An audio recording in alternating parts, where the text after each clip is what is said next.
엘리와 두 아들 이야기가 성경에 기록되는 것을 보았습니다. 엘리 두 아들들이 얼마나 못된 짓을 하는지가 자세히 기록이 되어 있죠. 원래 제사장의 몫이 딱 정해져 있는 것인데 그냥 가서 쇠로 된 그 갈고리를 그냥 푹 찔러가지고 빼는 건 다 제사장 몫이다라고 막 가져가는 거예요. 사실 그게 보면 더 좋은 부위가 있겠죠. 그걸 갖다가 가져갈 거고 정해진 몫보다 더 많이 가져가겠죠. 근데 그것뿐만이 아니라 하나님께 예배 드리기 위해서 가져온 것인데 하나님께 예배 드리기 전에, 그러니까 제사 드리기 전에 먼저 다 가져가겠다는 거예요. 일부를, 좋은 부분을. 그러니까 제사 드리러 힘들게 가져온 사람이 이야기하는 거죠. 네가 얼마든지 많이 가져가도 좋으니까 먼저 제사는 드리자.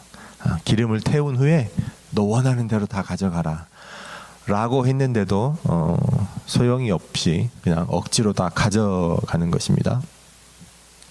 그리고 하나님의 그것도 부족해서 하나님의 성전에서 봉사하는 여인들과 간음을 하게 됩니다. 얼마나 큰 죄입니까? 그러니까 엘리가 불러서 야단을 치죠. 내 아들들아 그러지 말아라.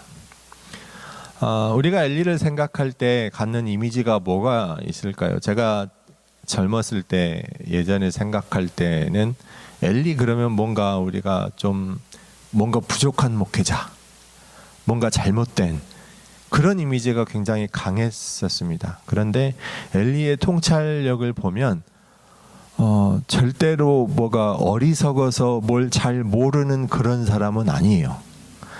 뭘로 그걸 알 수 있냐면 아들들을 야단치는데 야 니네 그거 잘못한 거야 그러지 말아라 라고 끝나는 게 아니라 그 핵심을 알고 있어요. 너희가 하나님의 백성을 범죄하게 한다는 거예요. 이게 사실 정말 더 큰 죄입니다. 그렇다고 해서 그들이 지은 개인을 망치는 죄가 가볍다는 뜻이 아니라 엘리의 두 아들 홈리와 비나스가 물론 잘못한 게 정말 크지만 그에 비할 수 없이 더 큰 죄가 있는데 그게 뭐냐면 하나님의 공동체를 망가뜨리는 거예요. 하나님의 제사장 직분을 감당하면서 하나님께 제사 드리는 일을 맡아서 하나님께 예배 드리는 일을 하나님의 백성들에게 가르치고 행하고 이런 일을 해야 되는데 자기들이 죄를 지을 뿐만 아니라 하나님께 예배 드리는 사람들에게 이거 이렇게 가볍게 해도 되는구나, 막 이렇게 범죄가 일어나는데도 죄악이 이루어지고 있는데도 괜찮네, 제사장이 놔두네, 그리고 그게 오랜 시간이 지났는데 하나님께서 별다른 말씀이 없으신 것 같네, 뭐 이 정도는 괜찮은 건가? 라고 생각할 수 있는 여지를 주는 것이죠.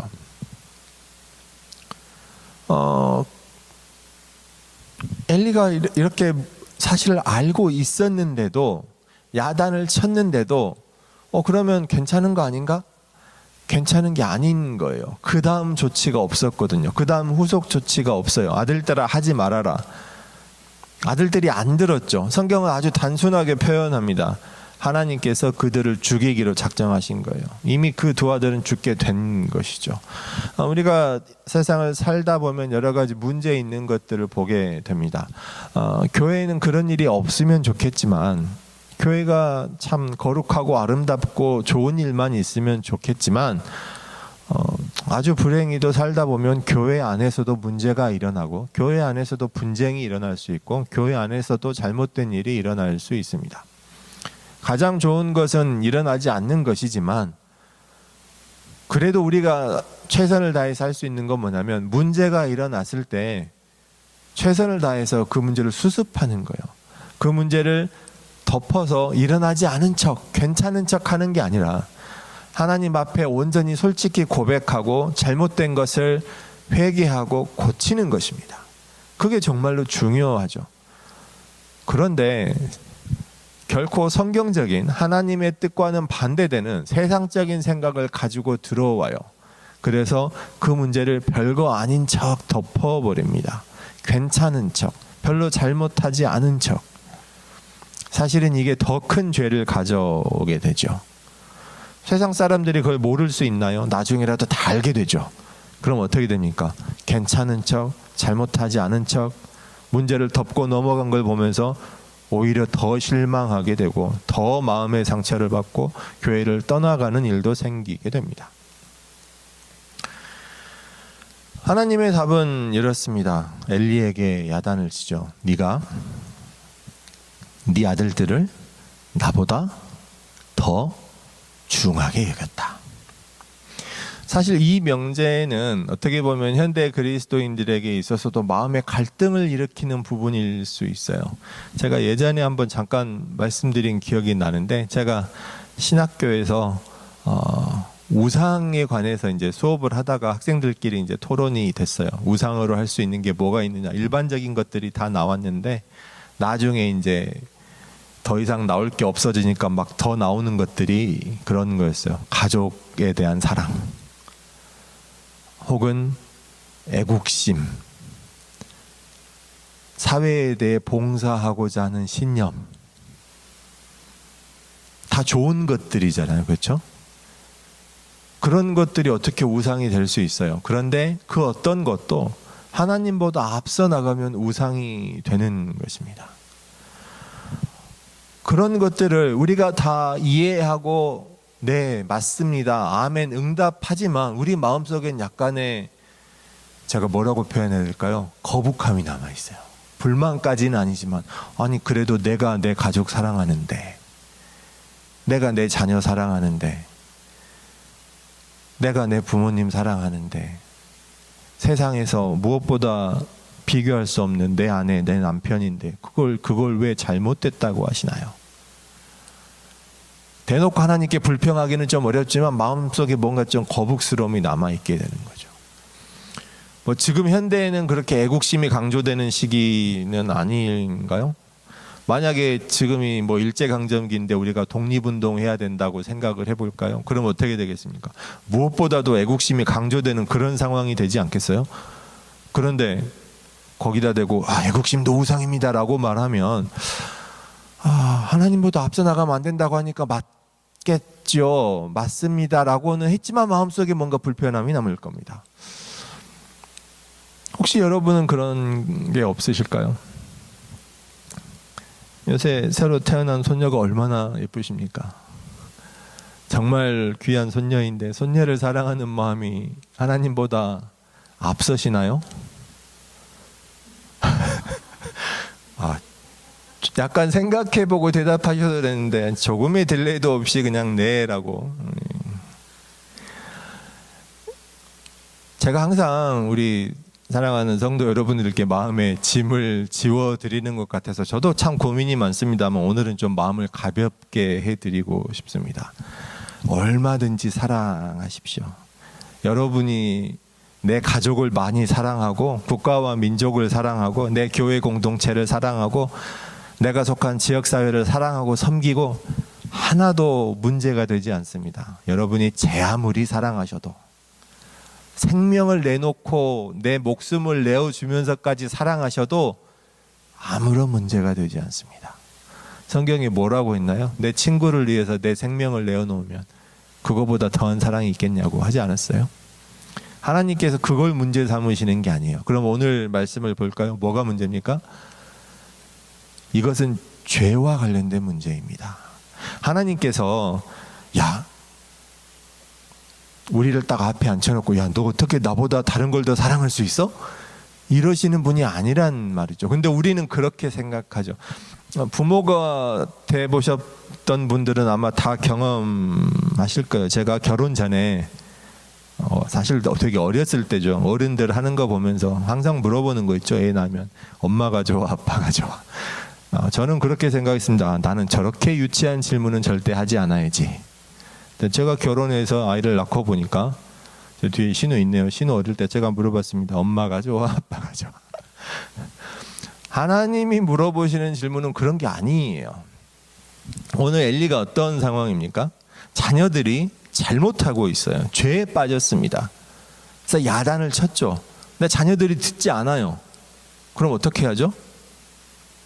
자녀를 진정으로 사랑하는 것은 자녀들을 죄의 길에서 건져내어서 죄가 아닌 생명의 길로, 하나님의 길로 옮겨오는 거예요. 그게 사랑입니다. 하나님보다 앞서 나가서 사랑한다는 거는 표현이 지금 굉장히 어려워서 그렇지 그건 죄예요, 사실은. 자녀가 아무 문제 없는데, 자녀가 행복하게 잘 살고 있는데 내가 자녀를 막 엄청나게 사랑한다고 해서 그게 우상이 되지는 않아요. 뭔가 잘못된 길로 빠져가는데, 뭔가 죄와 연관이 되는데, 그럼에도 불구하고 나는 자녀를 사랑하니까 이건 어쩔 수 없어 라고 하는 그게 문제라는 겁니다. 성경에 그런 게 굉장히 많이 있죠. 오늘 엘리도 그랬습니다만 선지자 중에 요나도 그렇지 않았습니까? 하나님께서 요나에게 니느웨로 가라 하니까 가기 싫었어요. 요나는 생각했습니다. 나는 이스라엘 민족을 사랑하니까, 민족을 사랑하는 마음으로, 국가를 사랑하는 마음으로 하나님의 말씀을 거부하고 도망가. 그거 애국심하고 관련된 거 아닌가요? 제가 아주 예전에 설교할 때 그 상황을 일제강점기에서 독립운동하는 목사님에게 하나님이 말씀을 주셔가지고 너 도쿄에 가서 하나님의 말씀을 선포해라. 그러면 나 그거는 싫은데요, 하나님. 내가 말씀 선포했다 도쿄에 사는 저 일본인들 구원받으면 어떡합니까? 나는 싫은데요 하고 배 타고 상하이로 도망가는 그런 상황이 비유해 드린 적이 한 번 있어요. 근데 그게 다일까요? 요나의 본심이 정말 자기 나라와 민족을 사랑해서 그 마음이 하나님보다 앞서서입니까? 아니에요. 자기 감정이 더 앞선 거예요. 요나는 이스라엘 민족을 사랑해서가 아니라 니느웨가 싫었어요. 그냥 그 사람들이 미운 거예요. 누군가를 사랑하는 마음이 문제가 되지 않습니다. 미워하는 마음, 누군가가 살아나는 꼴을 보고 싶지 않은 거예요. 니느웨 사람들이 죽어버렸으면 좋겠어요. 그 미워하는 마음이 문제인 거예요. 누군가를 미워하고 시기하고 증오하는 마음은 하나님의 마음이 아닙니다. 그건 죄예요, 사실은. 아무리 내가 미워하는 원수라도. 근데 하나님의 말씀을 받았어요. 그런데도 가기 싫은 거예요. 그거는 내 나라와 민족을 사랑해서 가기 싫은 게 아니에요. 그냥 내 미운 마음에 충실하는 거예요. 죄에 빠지는 길인 거죠. 그랬기 때문에 요나가 물고기 뱃속에서 회개하는 기도를 해야 되었던 것입니다. 그것뿐입니까? 예수님을 십자가에 못 박은 자들이 누굽니까? 우리는 나쁜 사람들이 예수님을 십자가에 못 박았어라고 생각하죠. 성경을 잘 보십시오. 하나님을 모독하는 죄라는 걸 명분으로 내세웠지만 예수님을 결국 십자가에 못 박은 사람들의 제일 큰 원인이 뭐였습니까? 마음속 원인. 저 사람을 그대로 놔뒀다가 만약에 밀란이 일어나면, 문제가 생기면 로마 사람들이 우리를 다 죽여버릴 거야. 사실은 그게 가장 큰 원인 중에 하나였죠.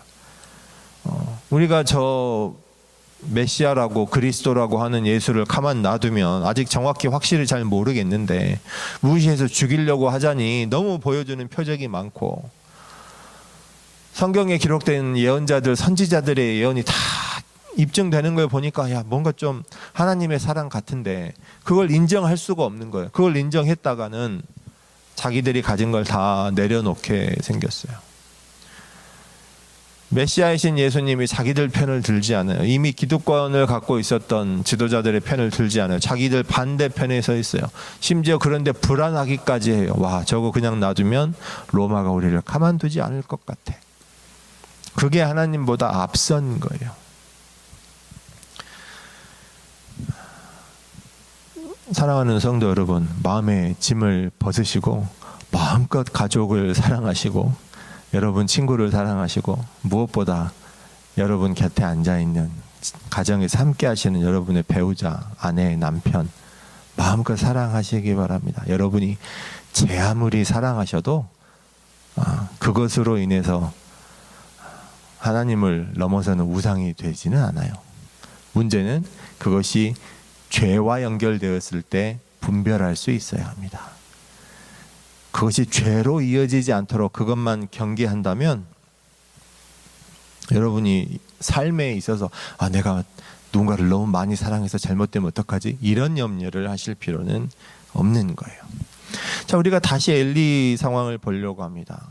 제가 아까 말씀드렸잖아요. 엘리가 뭔가 부족한, 뭔가 잘못된, 문제 있는 목회자 아니야? 이렇게 생각하기 쉬운데 사실 저도 그랬습니다. 근데 엘리의 상황을 잘 보면요, 사실 엘리의 상황을 잘 본다기보다도 제가 목회자가 돼서 목회를 해보니까 사실 엘리만큼 한다는 것도 쉽지는 않습니다. 이게 무슨 뜻이냐면요, 우리가 엘리 처음 나올 때 어땠습니까? 한나가 막 기도하죠. 성전에 나와서 너무나 마음의 고통이 커서 하나님을 붙잡고 기도합니다. 엘리가 그걸 보고 뭐라고 합니까? 목회자가, 어떤 성도가 교회에 와서 너무나 고통 중에 말도 제대로 하지 못하고 기도하고 있는데 목회자인 제가 가서 술 끊으라고, 언제까지 술에 취해갖고 교회에 와서 기도할 거냐고. 상상이 안 가지 않으세요? 잘못한 거죠. 어떻게 보면 영적으로 깨어있지 못하는 거죠.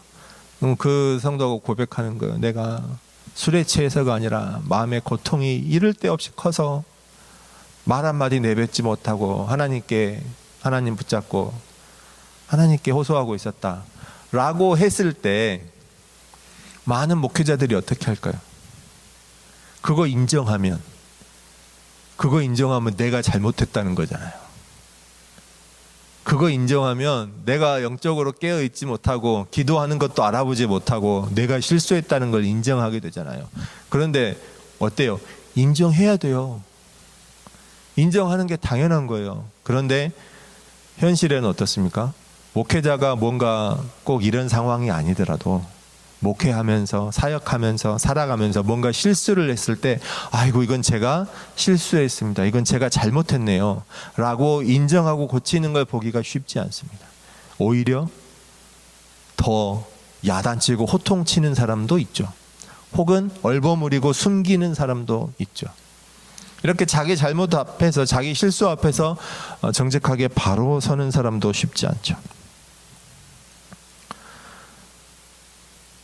그런데 이걸 가지고 엘리가 기도하는 것도 하나님은 들어주신다, 하나님은 목회자를 이렇게 중요하게 쓰신다, 그러니까 여러분은 목회자에게 무조건 순종해라, 이런 식으로 메시지를 연결하면 참 많이 곤란해집니다. 또 아들들이 굉장히 지금 잘못하고 있잖아요. 오늘 본문에 보면 어떻게 잘못했는지가 막 나오는데, 아들들이 막 잘못하고 있을 때 그것을 숨기지 않고 불러다가 공개적으로 야단칠 수 있다는 것도 쉬운 일은 아닙니다. 또 사무엘을 키워주고 있어요. 자, 이 상황을 잘 생각해 보시면 이 부분은 참 엘리가 대단한 것 같아요. 어떤 상황입니까? 사람들이 엘리 아들들을 비난해요. 아까 다 나왔잖아요. 제사장이 몫이 아니라 하나님께 제사 드리기도 전에 좋은 거 가져가려고, 그걸 내가 힘들게 하나님께 예배 드리기 위해서 양을 준비해 왔는데 그런 식으로 가져가겠다고 하면 누가 좋아하겠어요? 잘못된 걸 다 알죠. 그러니까 비난이 쏟아지겠죠. 그런데 성경에 뭐라고 갑자기 뭐라고 기록됩니까? 갑자기 사무엘이 나와요. 25절에 여호와께서 그들을 죽이기로 뜻하셨습니다라 해놓고 26절에 갑자기 이 사무엘이 점점 자라매 여호와와 사람들에게 은총을 더욱 받더라. 하나님께서 사무엘을 축복하신 것뿐만 아니라 사람들이 사무엘에게 좋은 말을 계속 해준다는 거예요. 걔가 너무 똑똑해, 너무 청명해, 너무 성실해, 뭔가 좋은 말을 더 많이 했겠죠. 그걸 엘리가 몰랐을까요? 그걸 듣는 엘리의 마음은 어때요? 자기 제사장 직분은 세습직이에요. 지금 현대 교회에서 목회 직분은 세습직이 아닙니다. 그런데 이때는 그냥 원래 세습직이에요. 자기 아들들에게 물려줘야 돼요. 하나님께서 그렇게 하라고 하셨어요. 그런데 사람들이 어때요? 자기 아들들은 욕해요. 근데 사무엘은 칭찬을 받아요. 사무엘은 자기 아들이 아니죠. 그러면 엘리가 사무엘을 쫓아낼 수도 있고요, 뭔가 차별을 할 수도 있죠. 그런데 그 이후에 3장 이후에 나오는 내용을 보면 그렇지 않습니다. 얼마나 막 잘해줬는지 그런 내용은 나오지 않지만 적어도 공평하게 돼 있어요. 적어도 사무엘에게 가르쳐야 할 것을 제대로 가르쳤습니다. 하나님 앞에서 올바르게 양육을 한 것이죠. 또 그리고 하나님께서 엘리에게 심판을 선포하셨어요. 심판을 선포하셨는데 엘리의 반응이 어떻습니까? 하나님 그건 말도 안 됩니다. 하나님 그거는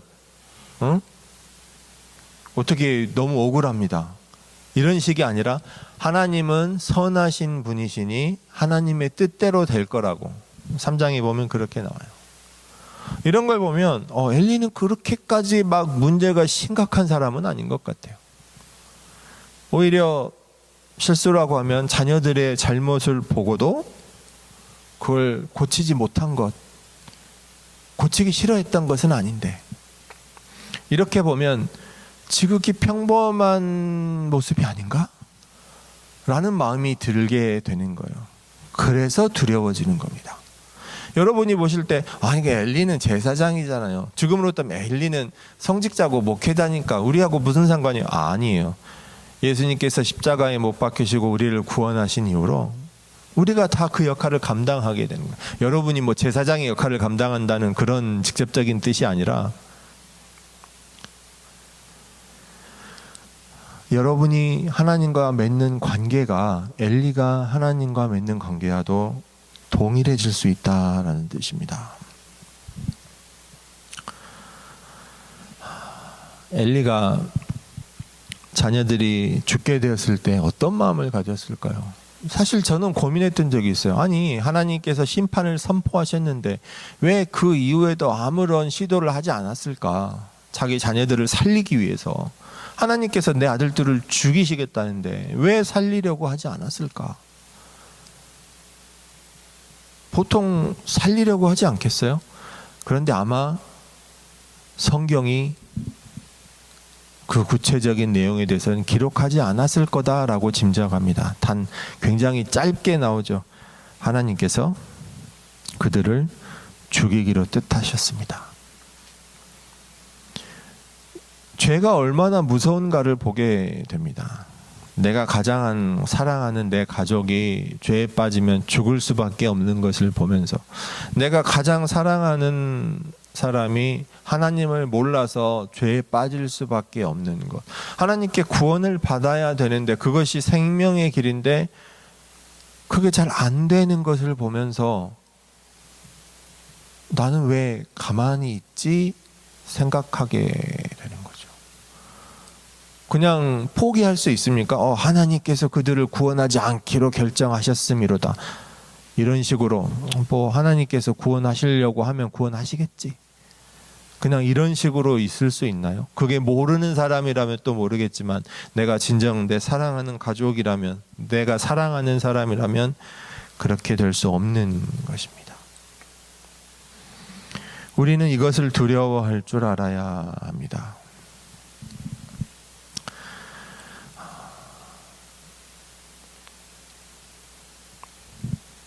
하나님보다 뭔가를 중요하게 생각한다는 것이 우리에게는 그게 걸림돌이야 라고만 생각을 했었는데 사실은 하나님을 사랑한다는 게 뭔지를 먼저 알아야 하는 거예요. 엘리의 두 아들들이 하나님을 알지 못했다라고 하면서 오늘 말씀이 시작되었죠. 과연 엘리 두 아들들이 하나님을 정말 몰랐을까요? 하나님을 알았겠죠. 아버지가 제사장인데. 하나님께 제사 드리는 예식을 주관하는데 왜 몰랐겠어요? 우리 기준으로 안다는 건 아는 것이죠. 그런데 성경은 몰랐다, 알지 못했다라고 표현합니다. 그거는 성경에서 말하는 안다라는 개념과 우리가 말하는 안다라는 개념이 다르기 때문이에요. 우리는 하나님을 사랑한다고 고백하는 것 굉장히 중요합니다만 저는 오늘 다른 걸 더 강조하고 싶어요. 하나님을 두려워할 줄 알아야 합니다. 하나님을 두려워할 줄 알기 위해 조건이 필요해요. 먼저 하나님을 알아야 합니다. 하나님을 알아야 두려워할 수 있어요. 하나님이 누군지 모르는데 내가 뭘 어떻게 두려워하겠습니까? 그걸로만 충분하잖아요. 또 하나가 필요합니다. 나를 알아야 돼요. 내가 죄인이라는 걸 알아야 됩니다. 이 두 가지 중에 하나만 빠져도 하나님을 두려워할 수 없어요. 하나님을 모르면 하나님을 두려워할 수 없고, 설령 하나님을 알아도, 하나님을 제대로 알아도 내가 죄인이라는 걸 알지 못하고 인정하지 못하면 두려워지지 않습니다. 그냥 하나님은 그냥 사랑이 많으신 분, 나를 사랑해 주시는 분, 나를 구원해 주시는 분, 당신은 사랑받기 위해 태어난 사람, 노래 부르면서 나는 사랑받기 위해 태어났어. 그게 다인가요? 틀린 건 아니에요. 그게 맞기는 합니다. 하지만 두려워할 줄 알아야 됩니다. 왜냐? 안다는 것이, 하나님을 안다는 것이 순간의 개념이 아니기 때문에 그렇습니다. 우리는 예수 믿고 구원받았다라고 생각하면 그 이후의 삶이 다 구원받았다라고 생각합니다. 그런데 아니에요. 하나님을 안다는 것은 그 순간 알았다는 게 아니라 그 이후로도 쭉 알아야 되는 거예요.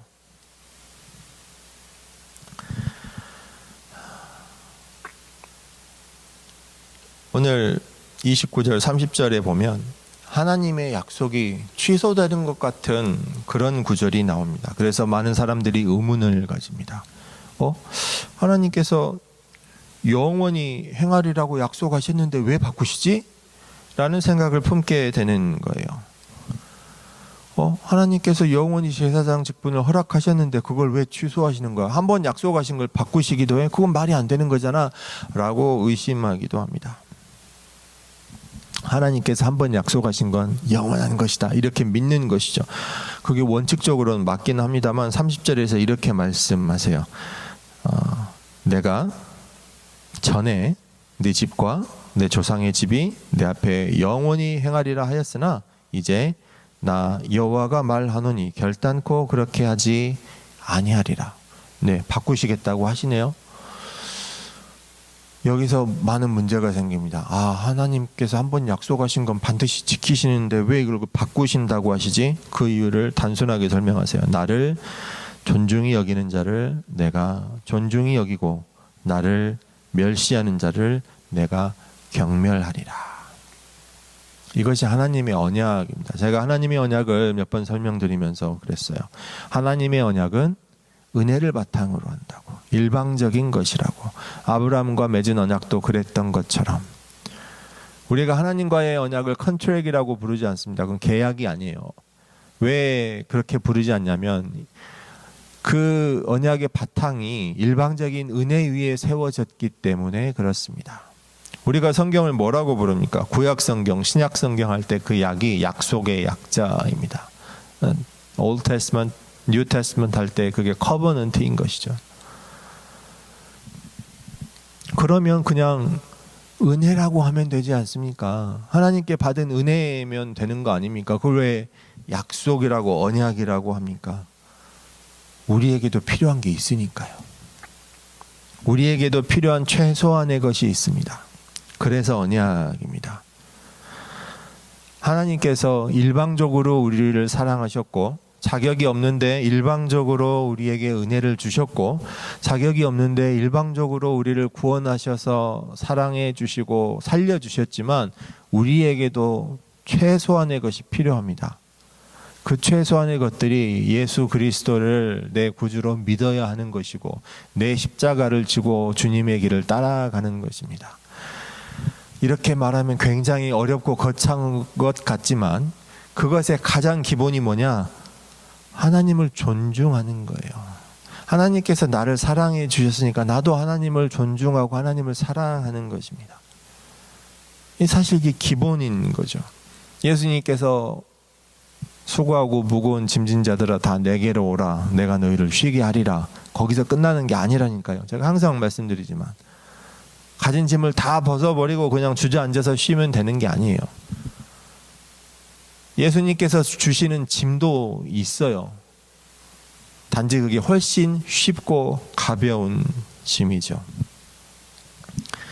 이런 하나님과의 언약을 지키는 사람을 뭐라고 표현하냐면 성경에서는 하나님을 안다라고 표현하는 겁니다.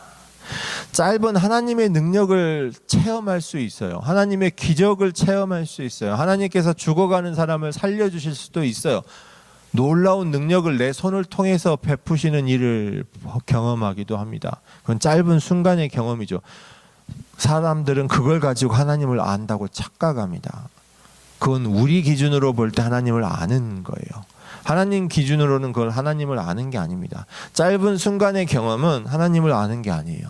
그 이후에 내가 하나님을 한번 경험하고 나서 내가 변화되어서 내 삶이 바뀌었을 때 쭉 하나님과 함께 동행할 때 그것을 우리는 하나님과 안다, 하나님을 안다라고 표현합니다.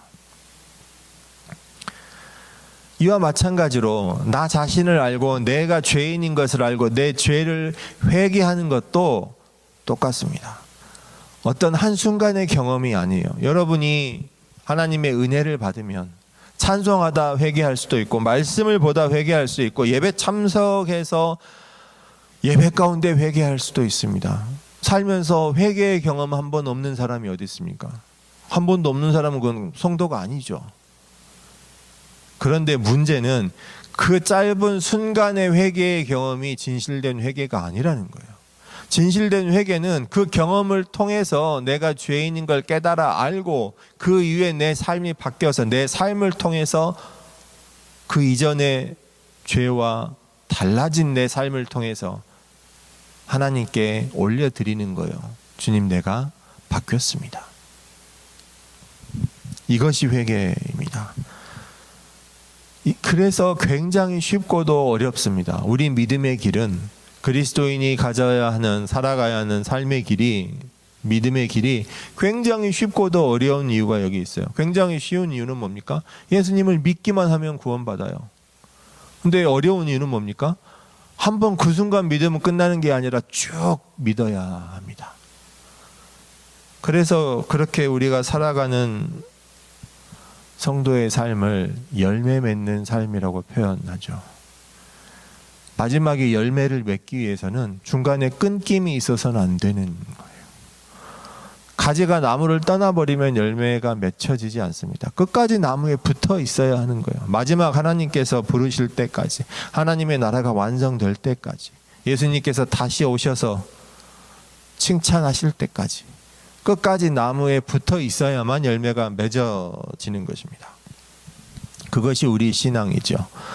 사랑하는 성도 여러분, 하나님을 아십니까? 라고 제가 물었을 때 망설이시지 말고 당당하게 예, 저는 하나님을 압니다 라고 고백하실 수 있기를 축복합니다. 사랑하는 성도 여러분, 하나님을 아십니까? 네. 하나님의 생명책에 성도 누구누구는 하나님을 알았더라 라고 기록되어 있기를 축복합니다. 한번 감히 고백해 보기를 권합니다. 자기 이름을 불러보세요. 김용규는 하나님을 알았더라. 그렇게 되기를 축복하는 것처럼 각자 자기 이름을 불러보십시오. 하나님을 알았더라. 네. 이처럼 되기를 주님의 이름으로 축복합니다. 기도하겠습니다.